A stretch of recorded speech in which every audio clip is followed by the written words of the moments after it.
Jifunze kuwaweka watu mahali walipokuweka. Watu wakikuweka jalalani, watu wakikuzalau, watu wakikuchukulia poa, hakikisha unawachukulia hivyo hivyo kama wanavyokuchukulia. Acha kujizalilisha kwa kuwaheshimu watu wanaokuzalau.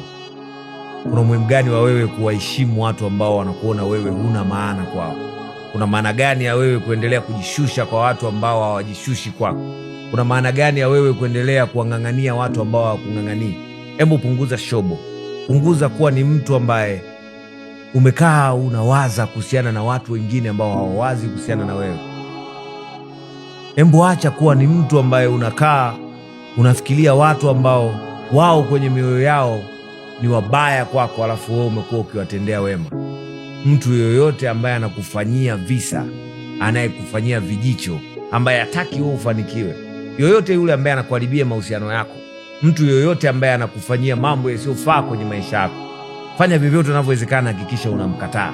Mtu yoyote ambaye anakufanyia vitu visivyofaa kwenye dunia, haijalishi unamfanyia wema au ubaya, hakuna namna mtu ambaye anakufanyia ubaya kuna siku atakuja kuona wema wako. Hata umfanyie mema kiasi gani, utamfanyia mema 100, siku umemfanyia ubaya kidogo tu ataona kama wewe ni mbaya, kama haujawahi kutokea. Kwa hiyo jifunze kuwaweka watu mahali wamekuweka. Acha kujishobokesha, acha kuwa na shobo, acha kujizalilisha. Kadri unavyozidi kushobokea watu, kadri unavyozidi kuambia watu mambo zaidi wanayofaa kuyajua, ndipo wanazidi kukudharau na kukuona huna maana kwenye dunia. Punguza kuambia watu maneno zaidi ya yale wanayotakiwa kuyasikia. Punguza kuongea na watu ambao hawataka kuongea na wewe. Punguza kushobokea watu.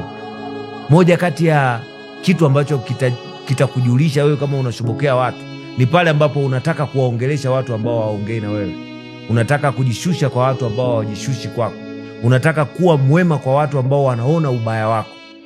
Acha hizo mambo. Waweke watu sehemu waliokuweka.